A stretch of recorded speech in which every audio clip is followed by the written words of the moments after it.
Tarbiyah Sunnah Channel. Lillah, nyunnah, merenah.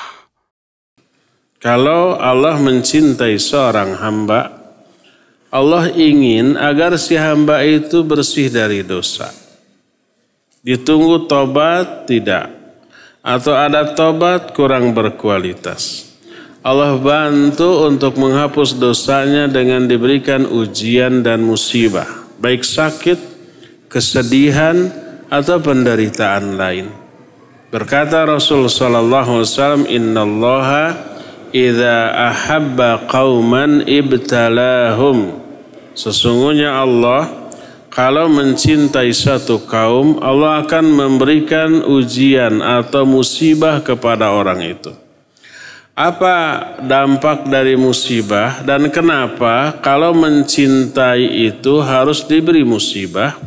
Karena untuk menggugurkan, menghapus dosa-dosanya. Semua penderitaan, lahir atau batin, fisik ataupun psikis, sakit badan atau sedihnya hati, merasa terteror dan tidak nyamannya hati, resah dan gelisahnya hati, itu menggugurkan dosa yang diterima oleh orang itu. Semakin gede penderitaan, semakin banyak dosa yang gugur. Oleh karena itulah, pernah dan sering saya ungkapkan, ketika seorang sahabat mendengar Nabi SAW menyatakan tidak ada yang menimpa seorang muslim, baik itu penyakit, kelelahan, kesedihan, resah dan gelisah, kecuali Allah akan menggugurkan dosa orang-orang itu.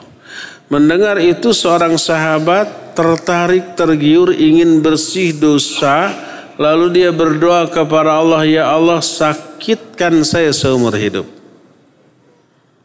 Kenapa dia minta sakit? Agar dosa-dosanya apa? Berguguran dari dirinya. Tapi jangan sampai sakit saya ini menghalangi saya dari 3 hal. Dari sholat berjamaah, dari haji, dan dari jihad. Sejak saat itu badannya panas sampai matinya. Ya, kenapa? Karena dia tergiur dengan keuntungan dari sakit. Berupa berguguran dosa, berupa dapat pahala dari kesabaran. Asal sabar, jangan banyak mengeluh. Jangan banyak merintih atas sakit yang dideritanya. Apalagi umpamanya suudzon kepada Allah dan menyalahkan Allah. Ya Allah, kenapa orang kafir, orang yang durhaka tidak ibadah sehat-sehat saja, saya yang suka ibadah kok diberi sakit? Nggak boleh suudzon begitu.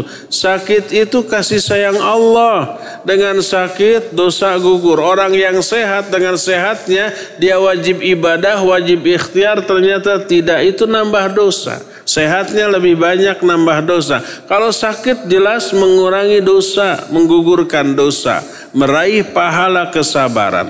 Selain itu doanya dikabul, didengar oleh Allah Azza wa Jalla. Maka dalam sakit perbanyaklah doa, perbanyaklah zikir, perbanyaklah optimisme, sabar, jangan mengeluh, jangan merintih, jangan suudzon kepada Allah. Maka itu baik sampai Allah memandang kita sudah layak untuk diberi kesembuhan dari rasa sakit kita. Ya, boleh nggak kita ikhtiar berdoa untuk sembuh dan ikhtiar untuk sembuh? Boleh. Nabi SAW memerintahkan, tadawau fa inna likulli da'in dawa. Berobatlah kalian karena setiap penyakit itu pasti ada obatnya. Beliau memerintahkan untuk berobat. Silakan ikhtiar berobat dengan cara ikhtiar yang dibolehkan oleh syariat. Hindari pengobatan yang dilarang oleh syariat. Jangan pergi ke dukun yang sekarang disebut dengan sebutan orang pintar walaupun tak bergelar gitu ya. Jangan sampai datang ke tukang ramal, tukang dukun yang seperti itu. Datanglah ke dokter. Datanglah ke terapis kesehatan yang berlisensi, yang bisa memberikan terapi yang bisa menyembuhkan secara medis, secara rasional, secara logis ya, dan berdoalah kepada Allah Azza wa Jalla. Selama proses penyembuhan itu berjalan, wajib sabar, wajib banyak berdoa dan berzikir kepada Allah, maka yang diperoleh hanyalah keuntungan. Ya dosa berguguran, ya pahala dari kesabaran terus Allah limpahkan, ya doanya selalu dikabul oleh Allah, ya kemuliaannya diangkat jauh lebih tinggi daripada sebelumnya.